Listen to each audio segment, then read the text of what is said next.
Hi everyone, welcome to Lighten Up with Rayania Cheyenne. I'm your host Rayania. Today I have a beautiful goddess with me today, Emily. Emily was in the Galactic Retreat in Body or Soul mission. So if you have not met her, she's an amazing, multi-talented human being, and we will find out more. Welcome, Emily. Welcome to the show. Oh, thank you so much. I'm so excited to be here. Yay. I'm so excited about the topic we are going to talk about is about astrology and how it can help us really in practicality in our daily life. So before we start, would you like to introduce yourself a bit? Like what are you doing at this time as your expression, as your soul expression? Yeah, well, first, I just want to say that astrology really changed my life. And it was such a valuable tool to help me on the path of self-love.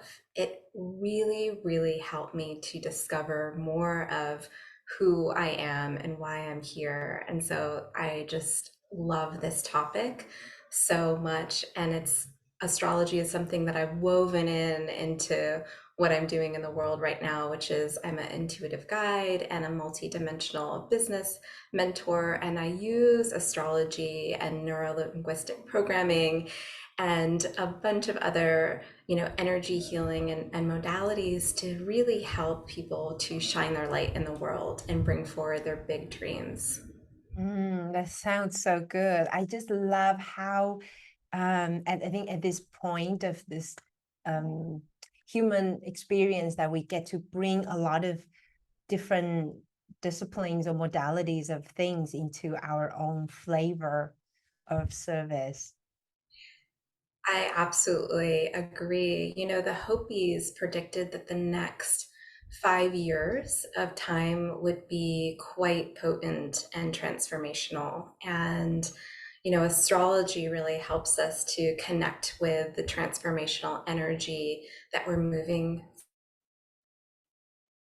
of the bigger picture of what's happening, of what we're navigating as a collective. It can make it more comforting when we're going through waves of what might seem like challenge, what might seem like growth, because we can understand it from a bigger picture and we can look at, the broader story that's unfolding and how it pertains to us individually, but also collectively. Yeah, I think that actually, if people who are familiar with astrology, it could be a very good tool, as you say, that, to navigate what to do, when are the opportune timing for certain decisions. But for people who are not so, versed in astrology, would you like to maybe share with us how we can work with astrology during this time? Like, what do we need to know, and because it's a very intense period of time, like so much is going on worldwide, and the crisis or inflation, and I think a lot of people are going through personal transitions, like changes, and it's just so anything that could help us really ground ourselves back to the moment and to work with the energy. I'm sure it's very, very helpful. So Yes. go ahead. Absolutely. There's a couple themes that come to mind for this time period in particular, but then also if we look at 2022 as a whole. And I think, one of the things that comes to mind is this theme around relationships and how they impact our lives, what relationships are serving us, what relationships maybe need to be re-examined, re-looked at from a new, fresh set of eyes, and perhaps relationships that really are time to let go. And, I love that we're moving from Virgo season into Libra season. And this is a really beautiful transition because when we move into Libra season, Libra is an air sign and it represents relationships. It represents our relationships with others. It represents balance and harmony and equilibrium and justice. And so these are some of the themes that we can look at within ourselves with when we're moving into Libra season, which happens, it coincides actually with the fall equinox on September 22nd.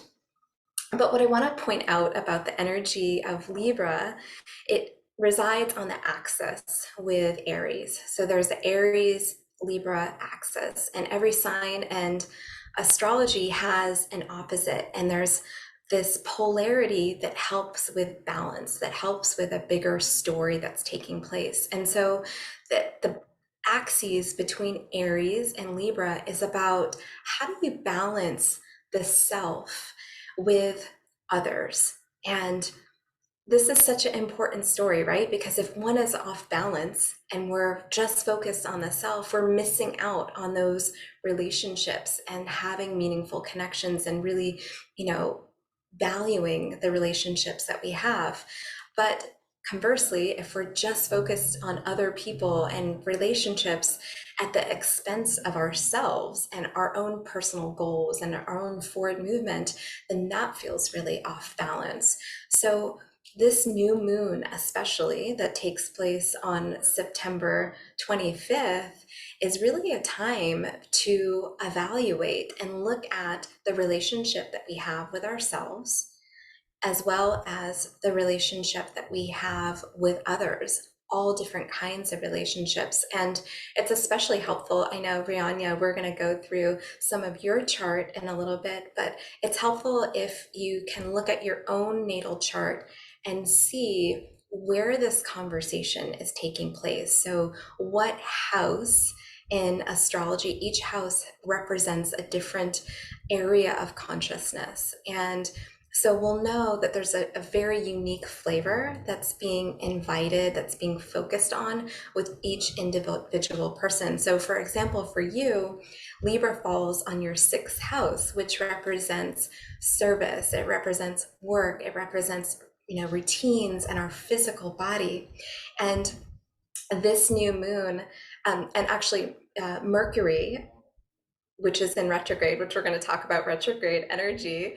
But the retrograde is going to move from 9 degrees Libra back to 24 degrees of Virgo. And so this is a very specific part of our chart that Mercury is going to traverse. And there's a conversation that's going to take place. And so for you, with having Pluto there, it might be around looking at how your relationships and work are transforming, how you're being of service and what that looks like and what that feels like, and what those relationship dynamics are like.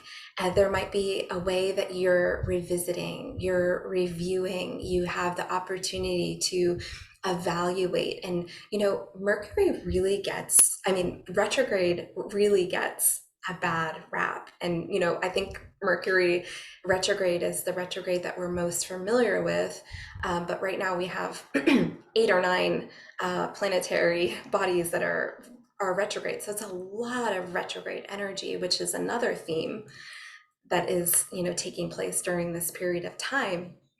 But really, retrograde to me is about a sense of reclaiming.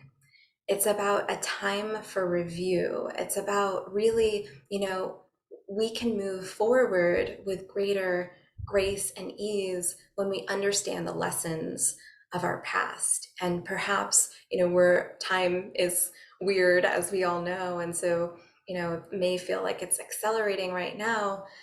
And, we can miss things along the way. So retrograde invites us to reflect and to review and to look at these specific areas of our life and what are the themes that perhaps we can revisit at this time that will help us in moving forward and, really moving forward in a new way. Yeah, so I guess the question is that because the impression when we hear about Mercury retrograde is that just do nothing and just go within and just review and not to make critical decision, but it almost feels like, are we required to pause our life? And how about the other 6, 7, 8, 9 retrogrades? What is that about in September? Yes, that's such a great question. Because I think that that's exactly what is put out sometimes around Mercury retrograde. Mercury rules communication, it rules the mind, how we think. It can be tied to marketing and contracts. And so, there might be some. It also technology. So there might be something in, perhaps being extra careful around contracts, or if there is a technology, glitch, or things like this, right? But for the most part, we don't need to pause our life during retrograde, but especially, what sign Mercury is moving through helps us to understand the area of consciousness that is up for review. And so, Mercury in Virgo retrograde is going to have a different flavor and a different energy from Mercury in Libra, which is where this third Mercury retrograde of the year, we have one more that is taking place in December. So Libra is about relationships. So this Mercury retrograde is really all about our relationships and really looking at the dynamics that are in play, and where we can make adjustments. And I shared earlier that this is one of the themes for 2022, and we can see this because we started off the year with Venus retrograde in January, and we're going to end the year with Mars retrograde.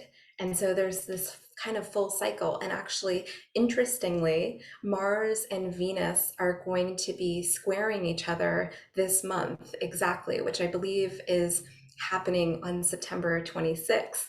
And so that can be the energy of looking at, the divine feminine, divine masculine. How are they in balance in our lives? How are they in balance in our relationships? And so we see this theme over and over again. And that's really kind of one of the things that can be interesting and helpful about astrology, is because, often we'll see these themes take place in different, periods of time. And, there's an energy that's revisited, or there's a theme that is playing out over time, because we know that change doesn't take place overnight.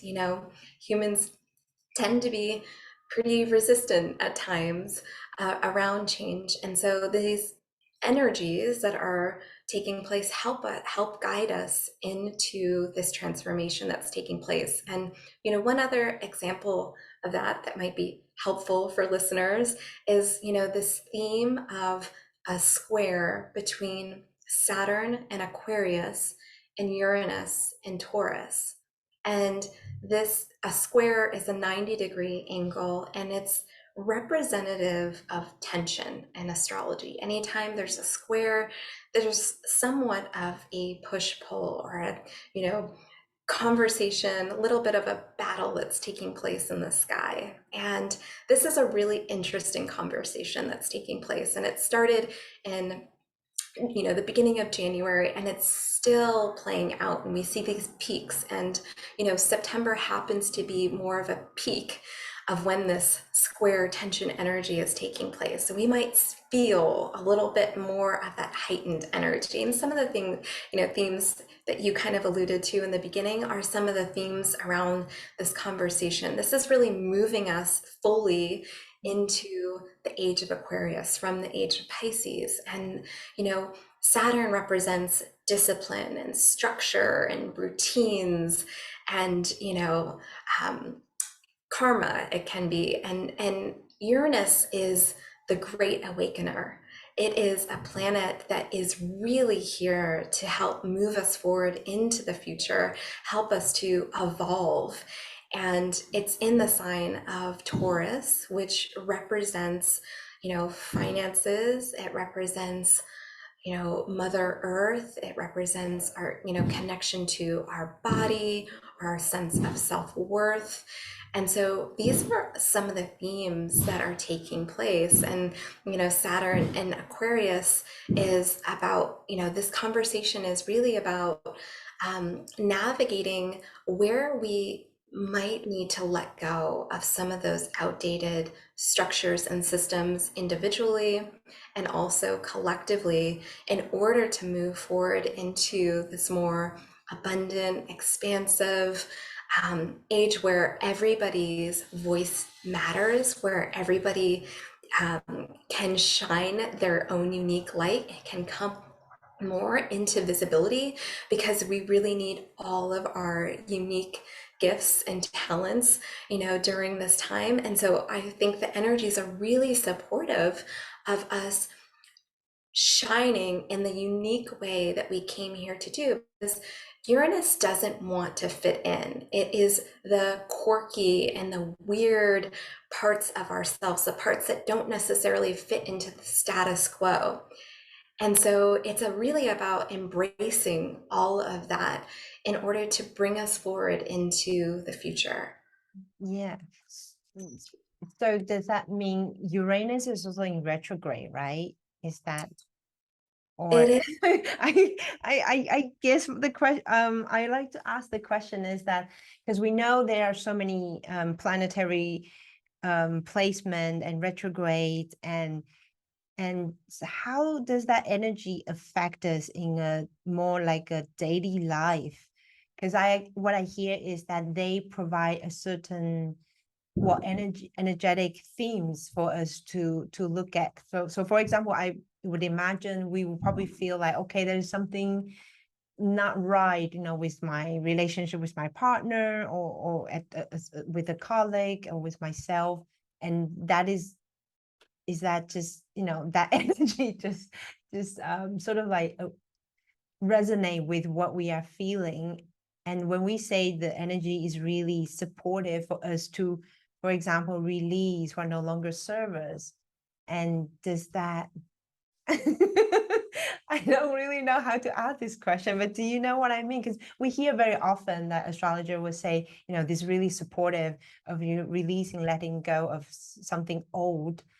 But what do we do in practicality in our daily life? Do I just sit at home and say, okay, I'm just gonna release with Uranus, or Yes, it's such a beautiful, beautiful question, right? Because we may not feel as much forward movement or like things are like, moving exactly at the way that we would wish.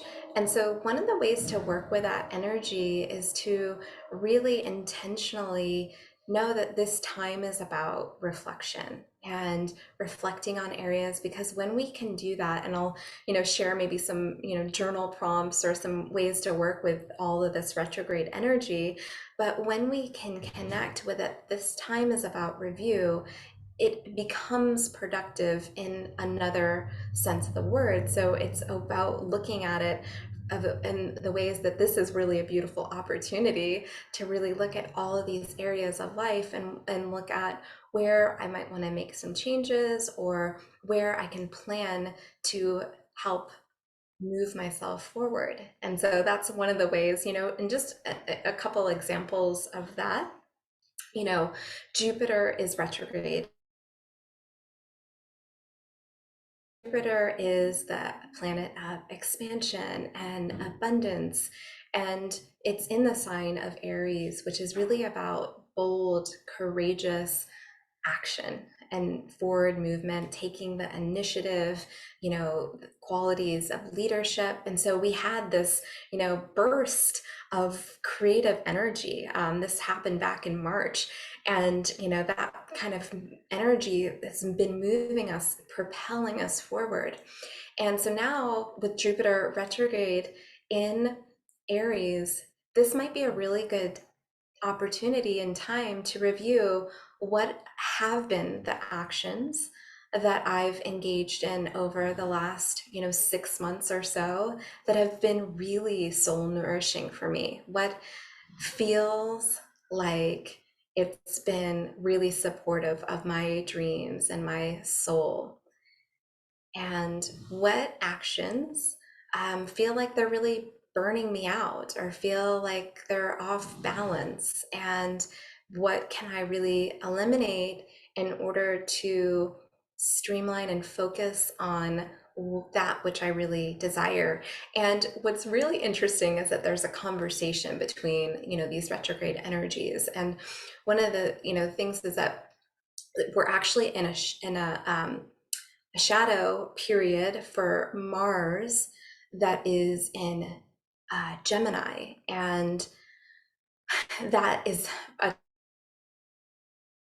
to actually move retrograde, but it almost is that period of time where it's feeling like it's about to start, and it's kind of in that um, stable position where we might still kind of start to feel the energy of retrograde starting to build. And so, Gemini represents communication and ideas. It's also an air sign like Libra, so curiosity and, all of this curiosity and ideas. And so, Mars is how we do action in the world. And so, a theme or an idea that comes up is this idea of, what is it, the saying, it's like jack of all trades, master of none. And I can relate to this. I have a lot of Gemini energy in my chart, and it's like, oh, this curiosity, there's so many things that I'm interested in, and I want to explore this, and I want to do this course, and right. And that's great. But also for me personally, coming up on September, I really sat down and had a conversation with myself, and I said, okay, what are the two things that I want to finish, that my soul feels so good about finishing before the end of the year? And instead of having, 50 things or 25 things, it's like really narrowing it down so that your energy is feeling really focused and supportive around what your soul is desiring. Yeah, I really love that because I think, well, I know from the human design point of view that there are certain type called manifesting generators, that these are the type, I think it's about more than 30% of the population. And so like a lot of us actually have this feeling, this multi-passion, like they wanted to try all the things. Like you say, you have a lot of air signs and Gemini. And so sometimes it creates a pressure on ourselves that when we say, oh, I started 5 subjects that I really wanted to dive all in, but then our time is so, well, limited. Our attention is limited in a day. So I really love this invitation, this prompt to sit down and ask, what are the one thing, two things that I would love to finish by end of this year and that my soul would um, be excited about as well. Yeah. Yeah, and another one, another area to kind of look at is we have Neptune that's retrograde in Pisces, and Pisces is all about creativity and compassion and empathy and mysticism and universal love. You've got so much Pisces and energy and in your this really is with Neptune.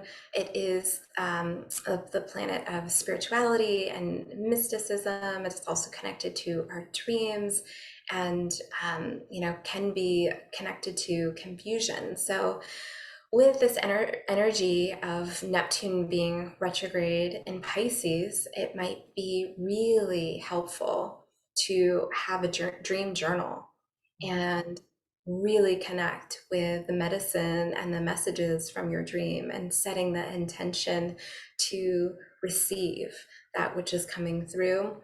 It's a really great time to do that, as well as really looking at your own creativity, your own intention for sharing creative projects. What does that look like? What does that feel like right now? Yeah. Yeah. It's interesting because actually what I want to sort of pop into this discussion is the stereotype, like the stereotype of the signs. Uh, Uh-huh. would you, because when we think about Pisces, because I have so many Pisces and people say, oh, you're so dreamy or like unrealistic. And we talk about Leo, like very, just love to be the center of the attention. So how much is stereotype, and what is your take on the comments like this, the stereotype of the astrology? Yeah, there is some truth, I will say. I feel like with every great system or modality, even gene keys, for example, what I love about gene keys is that there's a shadow, and then there's a gift, and Right. then there's a city. And I feel like we can look at that for any archetypical energy. And so, meaning there is a shadow side of these archetypes. And there's also this sort of enlightened highest expression. I love that. Yeah, absolutely right. So, I'm also curious that for people who wanted to live a more aligned life, that is to their, well, let's say their makeup of the energetic makeup or the astrological makeup. Um, I know that you are supporting people using the astrology to create or to fine tune their business or creative projects. Would you like to share something about that? And Sure. Yeah. Looking at a birth chart is looking at the planets in mm, their exact place to enter the world. And we know this is a highly significant time when a soul enters this human earth plane. And so there's so much gold for us in looking at the ways the patterns play out in our individual natal chart. And so, what a natal chart expresses is really potential, and it's areas that our soul desires to explore and focus on, and lessons, and potential challenges. And when we look at this energy, it's not, you will be a painter, or you will be, you know,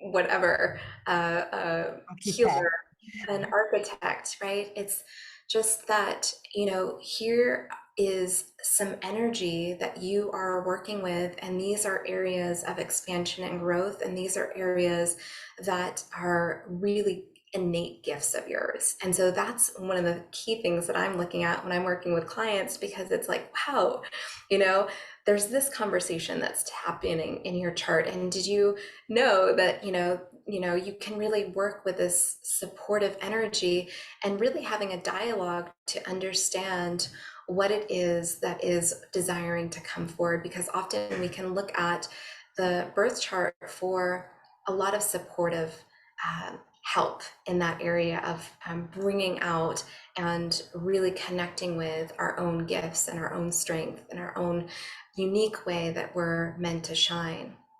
Mm, yeah, I definitely find it very fascinating because I remember when I first really spent time looking through each sign, each star or planet in the chart, and then I just read it like really dorky way, just like one sign after one sign, and it just really fascinating how much it reflects the energy or the theme I've been going through in my life.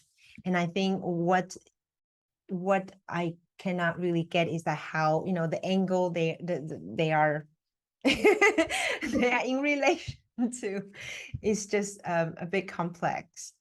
So yeah. Hmm. And absolutely, yeah. And that's such a great point, because astrology really can and oftentimes is a lifetime or a lifetime's study, and so it is complex. There's so much to it. And then also, too, we can immediately begin to work with the energy, just like any system, whether it's, human design or gene keys, there's something there for us. And if we gravitate, or we, get excited about, learning discovering, it's more and more is revealed to us. So I just want to share that because I know that it can be a lot of different components, but we can kind of start with the basic fundamentals. And that's one of the things that I would love to share is just some of these key placements that we can attune to really get a sense of what our soul desires to express and explore. Yeah. So yeah, so for example, the sun is, where the sun is located in your birth chart can be a really helpful placement to look at where you intended to shine your light, your unique source light into this world, your essential essence. And it's a place where we feel, comfortable shining brightly in the world. And, for you, your son. Yes. um, and by the way, I just want to say before we dive into this, it's really fun to look at your chart because you're such a beautiful example of really living out your chart and working with that energy, and so it's really fun to look at. Thank you. I feel a bit shy, but yeah, let's look at it. Yeah.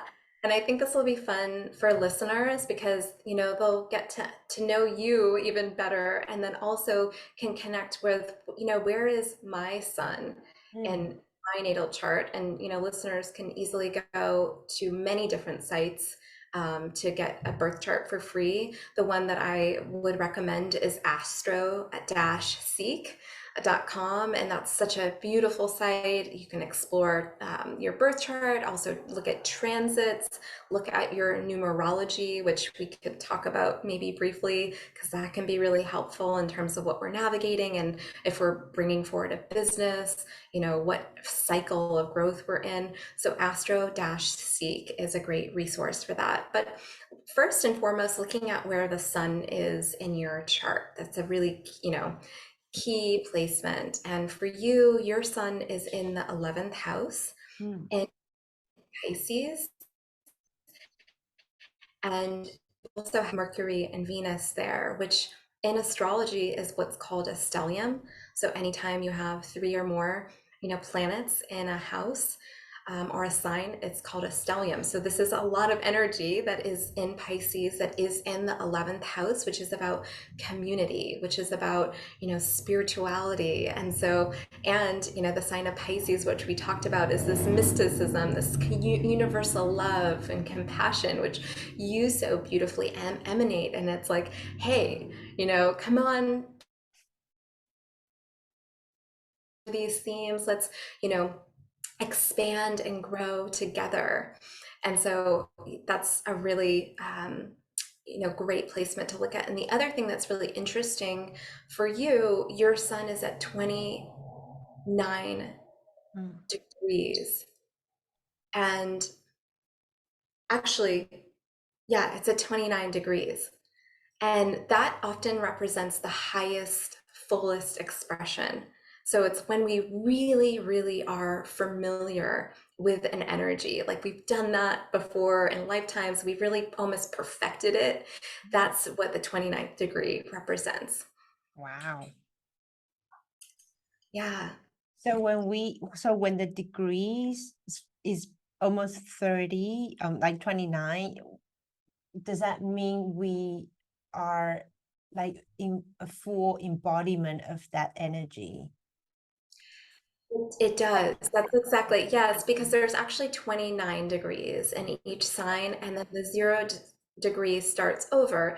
So what's really interesting for you, you've got your sun at 29 degrees, this Piscean energy that you've, worked at, embodied, express, you know, and your gene key, by the way, is universal love at the highest, right? And that's such an embodiment of who you are and why you're here. And so I love that there's also such synergy, oftentimes when we're looking at, various systems.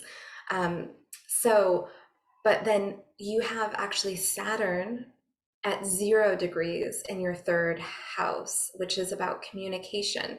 So we'll talk about that a little bit, but just want to share that 0 degrees can often feel like we're starting something new. It might feel a little bit vulnerable, but it's an area that our soul really desires to explore and learn about and, garner skills.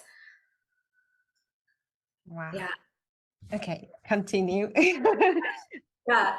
So, the next thing that I look at in a birth chart when we're talking about, purpose and, discovering and deepening, especially with related to business, Mm.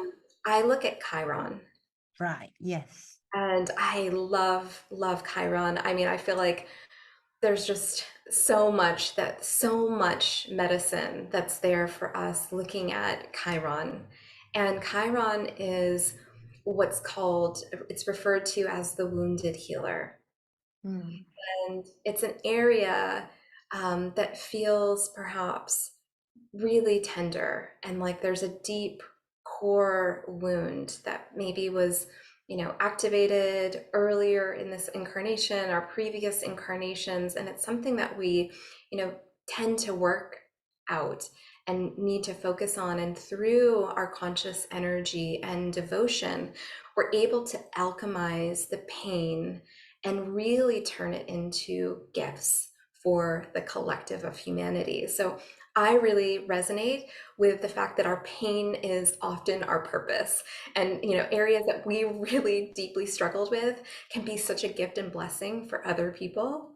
And so, that's what Chiron really represents. So when we get that and we're like, wow, this is an area that I truly Mm. have a challenge with. It's been tender for me. It's been hard, but it's also such a gift, and it's a blessing for so many. I think that can be really helpful to start to work with that energy of Chiron. And so, when we look at your chart, um, you have Chiron in Aries at 25 degrees, Mm.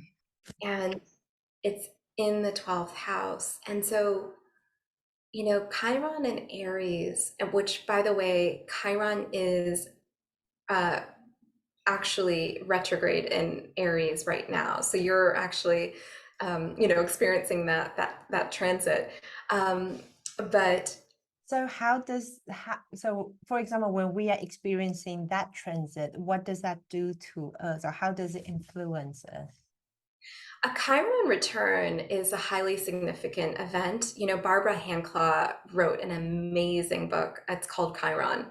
And so I would really recommend that book, but it really can signify oftentimes a reclamation in this area, Mhm. where we're really starting to master this area. It becomes the pain becomes the blessing and the gift.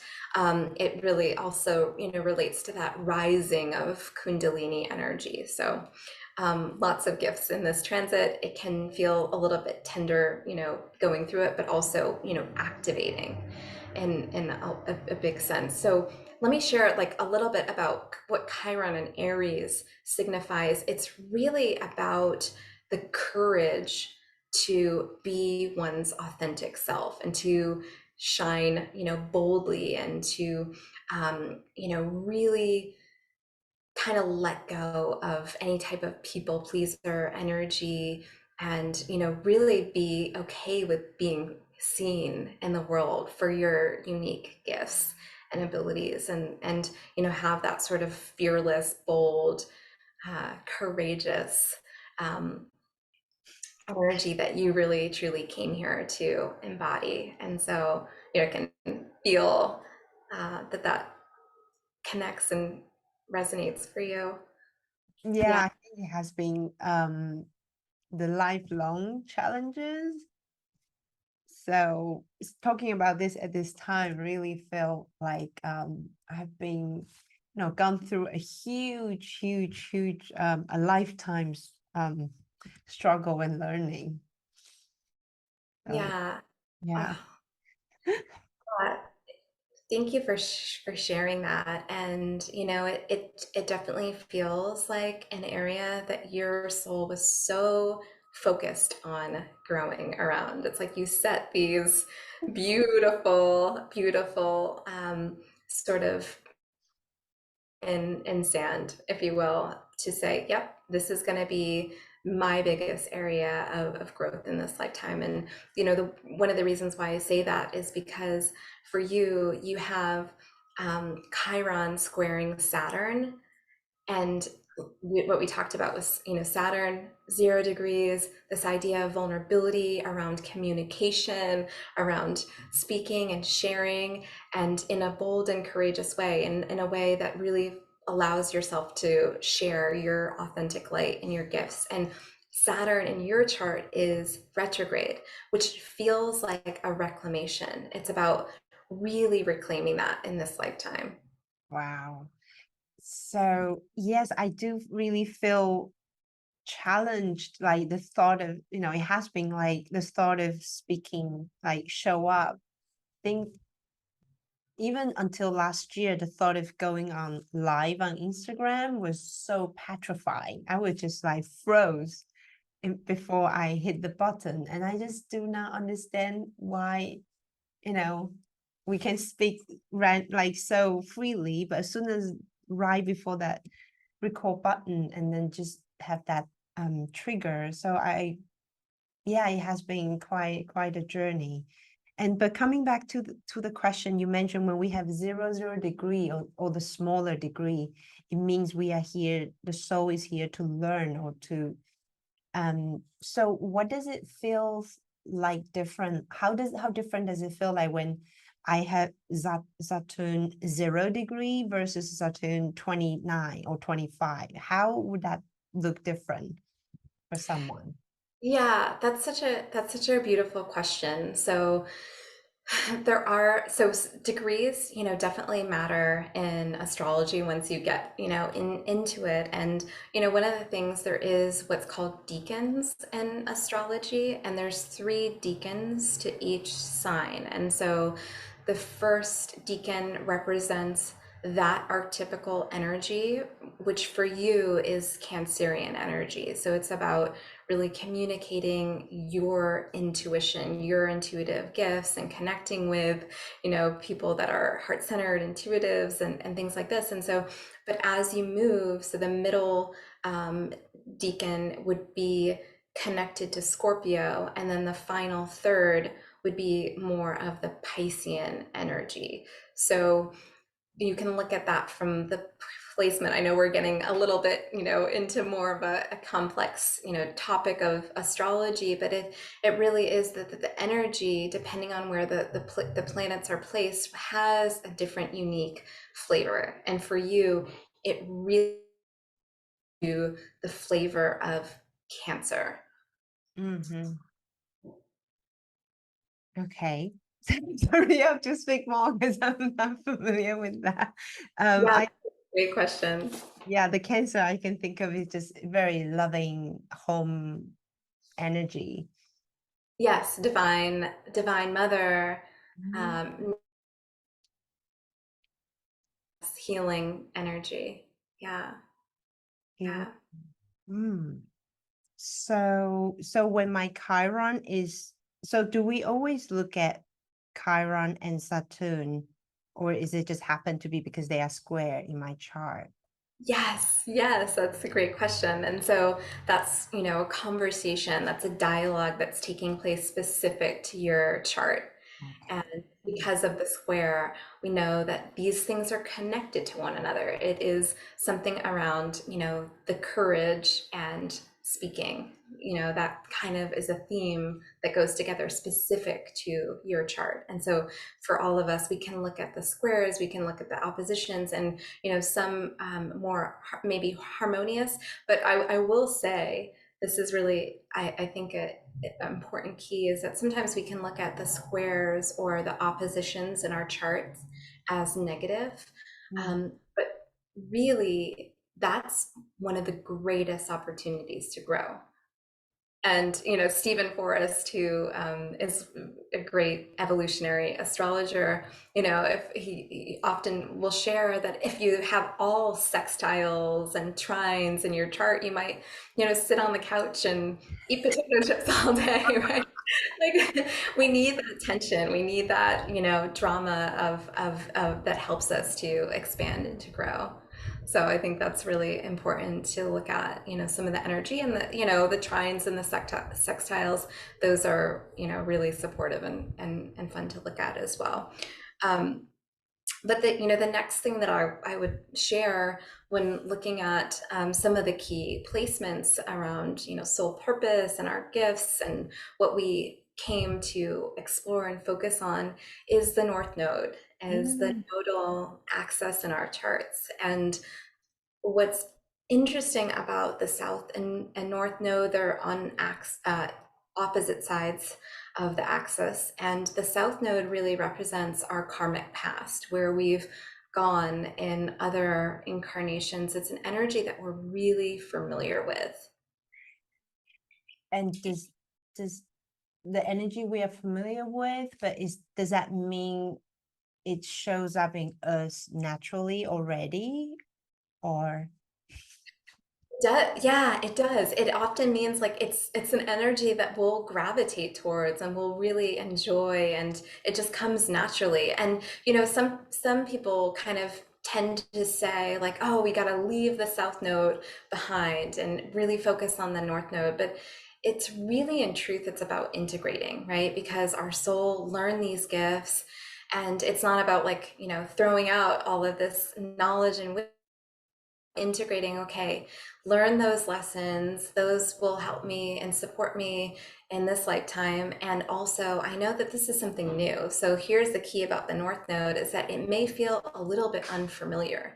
It might be a little bit new, and it is an energy that we're moving into and we're deepening and we're discovering and we're exploring throughout this lifetime. And so that can be really helpful. It is really one of the most important aspects to look at from an evolutionary perspective, is where does my soul really want to focus in this lifetime? And we also have what's called sort of our collective North Node, that changes every year and a half, and that's a theme that we're moving through collectively. And what is the collective North Node we are going through right now? Right now, it's interesting because it mirrors the same axes that you have for your South and North Node. Um, so our collective North Node right now is in Taurus, and the South Node is in Scorpio. But for you, your South Node is in Taurus, and your North Node is in Scorpio. Mm. Mm. So what does that mean when the North Node is in Taurus? What does it mean? And when it's in Scorpio, what does it? Because I remember last time when we spoke, the North Node was in Scorpio, right? I think it was in July. Your Maybe. North Node is in Scorpio. Yes. Okay, so what does that mean? We can talk a little bit about that. Yeah, Just yeah, that's a great question. So, South Node in Taurus in the 12th house, right? So, the 12th house is where, where your South Node is, where you have a familiarity. The 12th house is about mysticism and healing and the subconscious and kind of these other realms, right? So, it's just this comfortability around healing and spirituality, and it can be a tendency to need that alone time to go within. And so it's really interesting because you're in human design, your line is a 2-4. I'm also a 2-4 manifesting generator. yay, we're the same. So it's an energy I know really well. And so, but that's called the hermit opportunist. And it's about really needing the solitude, needing the time for reflection, but then also really enjoying connecting with other people and loving that opportunity and needing to have the balance. And so this axis actually speaks of that similar theme Okay. because it's that you need time to really connect with, channeling and all that is having your own, downloads, your own process, being in your own energy. And then you're able to be of service in the world. And the sixth house is about service. And that's really what you came here to do, to explore, to be, to embody, right? Is anybody that knows you, right, can tune in and tap into that. And it's really this desire to be of service. And Scorpio wants to go deep beneath the surface. It's not about the superficiality. It's about really going into the deeper realms of consciousness and healing, and really having these powerful insights that you're able to share and connect with others. So yeah, powerful. Wow. So when it shows up as a collective north node, the Scorpio, does it mean the same? Not exactly, right? So not exactly, because when it's collective, I would say there's more of, this is such a great question. There's more of energies of the south node that's being released and shed. And so we look at the inverse relationship with between Scorpio and Taurus, and Scorpio also represents power, and it represents how we value power, what we're placing our power and worth on. And so this conversation between Taurus and Scorpio is really about, like, where is there a use and abuse of power? Mm. Where are we looking outside of ourselves for external validation or power? It's really about coming into a greater sense of self-worth and really discovering and connecting with what it is we put our value on. Wow. So I feel it resonates personally, but also collectively, right? I think that's what we've been going through as well. Yes, that's exactly some of the really big themes I feel like are that are up right now for us as a collective. And of course, individually, since you have your nodal axis there, those are some of the themes that will Mm. also play out. Right. Wow. It's fascinating. So when we look at people's soul purpose and life purpose, so far we have looked at sun and which house, Chiron, and we look at, if specific angles, so I don't know if it's the right word, and the north node. So what is that all, or what would you also look at in order to support people navigate through the creation of business and service? Yeah, there's a few more that I would share and just kind of touch upon.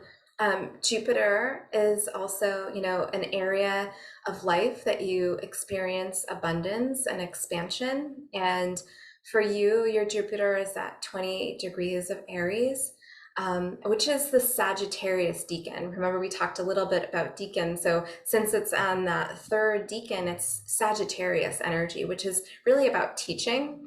Mm. And it's in the 12th house, which again, spirituality, mysticism, healing. So it's, you could receive a lot of expansion and abundance through sharing your teachings, sharing your wisdom around spirituality, mysticism, and healing. Okay, here I go. Yeah. And so isn't that awesome to sometimes see also the confirmation too, where you're like, yes, okay, like there's this synergy between what I'm experiencing, what I'm naturally gravitated towards and drawn to, and what's also showing up in my chart. Yeah, I think it's fascinating how, because we are all intuitive, everyone. So I think we all probably at some time, at times that receive certain inkling, wouldn't it be nice if I could do this, like someone else we are looking at. And then there are times you receive some confirmation, for example, the chart reading, and then you just say, okay, why don't I do it? Yes, yes. It helps us to move that energy forward and to really focus on, I think, the areas that really bring us the most joy. Mm. And yeah. Yeah, it's fascinating. Okay, so what are others planets we would be looking at? So Okay. just to rephrase that, so Jupiter is where depends on which house it falls on, it will show us the what are most, what is that, expensive for us to do, to use our gifts. Is that? Yes, expansive, and also, it can be an area that we can receive abundance around as well, whether that's, any type of abundance, financial and otherwise. Yeah. And the part of fortune, which is the point, it's a calculation in the astrology chart. This is another area where you can receive a lot of success, a lot of happiness, a lot of yeah, expansion around and prosperity. And so that for you is in the ninth house, which can also be about teaching and higher knowledge and things like that. So that's another placement that has to do with prosperity. And then also, another thing that I looked at that I always look at that we touched upon already is Saturn, Mm-hmm. because Saturn gets also a really bad rap in astrology. And, we hear about the Saturn return and it being such a, unpleasant and, life-changing experience. But Saturn is sort of like this taskmaster, and it's an energy that really wants to keep us on track and on task with our life purpose. So oftentimes when we experience a really wild Saturn return, it's because we're perhaps a little bit or a lot off track from where our soul desired to be. And so this is always a great placement to look at, because it's an area that we're really learning lessons, that we're deepening, that we're discovering, and it's an area of growth that, when we work with the energy of Saturn, it's an area that we can actually gain mastery around. Mm. So it's an area that through that hard work, that discipline, often it feels unpleasant at times, right? We can actually really gain mastery. So, Okay. So to look at that, it depends on the house it falls on, right? As well. yes, the house and the sign. Absolutely. Yeah. And since we, are sharing a little bit about astrology in reference to business, Mm. um, it seems appropriate to share about the 10th house and about the midheaven. So the midheaven is the highest point in the natal chart. And Mm. it's where we really are most visible in the world with regards to career and purpose, and perhaps where we may garner some type of fame or recognition around. And the midheaven is the starting point of the 10th house, which is, that represents, like I said, career and visibility. And the midheaven may be in the same sign as this 10th house, or it may be in a different sign, the previous sign. But this is a really helpful area of the birth chart to look at, what energy is happening up there around, career, and what is the flavor, the unique flavor that's being called to be brought forward and focused on in Mm. that area. So for example, I don't see any planet on my 10th house. So what does that mean when we talk about specific house and there are no planets? Yeah, that's such an awesome question, because I feel like sometimes we're like, oh man, I don't have any planets there. It's not for No me. career. Yeah, like no, not at all. And often it's just like in an area that's more like smooth sailing for us, an area that it's kind of like this clean, fresh slate that and also too, like there's much more of the whole picture that you can look at. But what's really helpful to look at is the sign for that area of your chart. And for you, your midheaven and the 10th house is in the sign of Aquarius. So like I see you as like this usher of bringing in the Aquarian age, and in higher, levels of consciousness. Aquarius really wants to elevate the collective of humanity. It's focused on the all. It's focused on how can we make life better? How can we all have our unique perspectives and shine in our own unique way. And it's really bringing us forward in an innovative and more, harmonious, enlightened way. Beautiful. Could you share yours? What is your midheaven? Yeah, sure. Yeah. So, I my midheaven is at 29 degrees of Taurus. Wow. So you mastered I it. mean, I feel, but also too, when that happens, like you kind of are split between the energy of Taurus and Gemini, which that resonates for me too, because it's right kind of on the cusp. Like if you had a birthday that is like right on the cusp, you kind of resonate with both of the signs. That is what it is when you have the 29th degree as well. So you kind of can look at both, but my 10th house is in Gemini, which I really, really resonate with as well. So what does that mean for people who are not familiar with Gemini? Yeah. Oh, well, Gemini is about communication and ideas and speaking and marketing. And, I have a marketing, aspect of my business and things like this, and have a podcast. And so these are themes. But what's interesting is I have my North Node and Chiron that are also in the 10th house. So there's a evolutionary pull and focus in this area of communicating, sharing ideas, being really curious about other people's stories, and then there, my Chiron is there, my greatest wound. So it's like also too this fear of speaking, which has been a lifelong journey. There's a lot of those themes that show up in my chart, and so we look at the holistic picture to see like what's happening there, and can be so insightful and helpful. Yeah. So could you share, like, maybe see which case come to your mind? Like, how does reading this chart help someone, mm, like take a leap in their business or how they show up in the world? Mm. Yeah. I mean, so many different ways, but one thing that's coming to mind is to, like, I feel oftentimes what's placed on our heart is something that's maybe a stretch for us. Like our big dreams are the ones that are maybe the scariest, or they, feel like a little bit outside of our comfort zone or unfamiliar. We say, oh, but I'm not, good at that. Or, I feel a lot of nervousness in this area.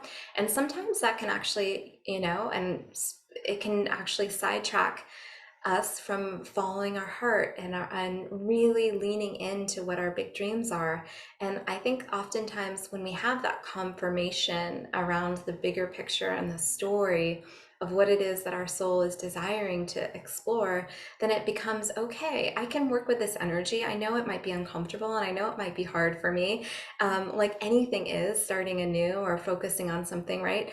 And it's really understanding that this is a huge part of your own evolutionary journey. And yeah. Yeah, I really love what you said about this. Yeah, it feels like really, it's almost like a permission slip as well, but it's also like a nudge, like, okay, it's okay, it's normal because, you are so really wanting to explore these themes. And now you also know, as a human personality, you also know this is what you are here to experience. So it's almost like really give that positive, encouragement to just say, oh, just go for it. Yes, yes, exactly. Wow, I really love that. So I'm really curious and no, I'm really excited about this.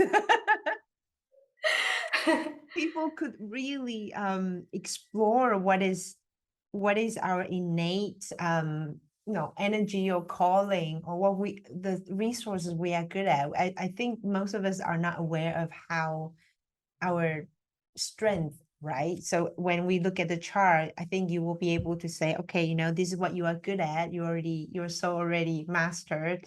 And now this is another level of the evolution, right? Because my understanding is that you could also look at the year based on, yes, the the planetary advancement what's going to happen in September, what's going to happen in October, and what is the energy beneficial. And I think that's going to be so powerful when it combined with the business reading. Yes, there's so much there for us, and I feel like any, system like this that really resonates is just so helpful to explore and begin to discover because it does. It is immensely helpful, and it gives us a greater understanding of our blueprint. Yeah, it just came to me that where I was preparing for our conversation, I came across by accident channeling from Bashar, so Daryl Anka, and Bashar talked about, we chose, our soul chose the specific time we wanted to be born into, because that is like the crystallization of the energy, um, in the planetary influences. So it's really like all the themes that we wish to explore are there already. So we just need to, attune to the energy and give ourselves the permission slip to go for it, go for the exploration. Yes, I love that you bring that through because I feel like, what it brings up in me is the significance of us entering into this world. And, that's it's just, sometimes we're like, oh, there's so many people on this planet and, everybody has a birthday and we might, kind of downplay the significance of the soul entering the body at a very specific time with a very, clear intention of what you want to experience and explore in this physical realm, right? I feel like a lot of us can connect with the idea that we've planned and we volunteered and we wanted to come here, and so there is preparation that's involved and soul planning prior to entering into the physical realm. At least that's my belief. Yeah, that's the same. Well, I have the same belief as well. And I think to make it more complicated, we chose, parents, different maternal, paternal, the different lineage, the land, the ancestors, and the cultural, religious, spiritual complexities as Yeah. well. Yeah, there's so many layers, and actually, that's a really fun part of astrology to look at. Maybe we can look at that next time. But our astrocartography is like really looking at with your particular place that you're living in the world, what areas of your chart are being activated. Yeah, I think I read about that, but it's too complicated. Okay. Actually, no, astro.com Mm. is a great resource to look at the Yeah. cartography for your individual chart. Okay. Yeah, we'll have to have another conversation to to look at that as well. Because I know many people are moving about, right? They move to a different country, different part of the world, a different Yeah. part. Yeah. So good. So thank you so much for sharing this amazing, amazing epi- episode and conversation. And I know that you are also offer the service to support people going through, to choose a more aligned approach to Mm. grow or to set up the business. Would you like to share a little bit about the offer and Sure. These are soul blueprint sessions, which are so much fun because we look at astrology, we look at, your elemental makeup, which we didn't talk about, but you can imagine really it's, how are the elements expressing it in you and through you? And then we look at, human design, gene keys, your numerology and your current life path number. And we look at that, holistically with what you're really desiring to express and bring forward in this now moment. And we, also can look at some of the transits because, how is that energy being supported to where you are in this now moment. But it's really a fun and expansive opportunity to really look at the holistic picture, and also connect with, your ability to create and bring forward what is on your heart to discover and to share. Wow, that feels like a very rich session. Like to bring you mentioned all the things in numerology, jinky, human design, and astrology. Amazing, amazing. Yeah, I think it's such a powerful, yeah, you're offering such a powerful tool to really get to the depths of the soul and the human personality. Mm.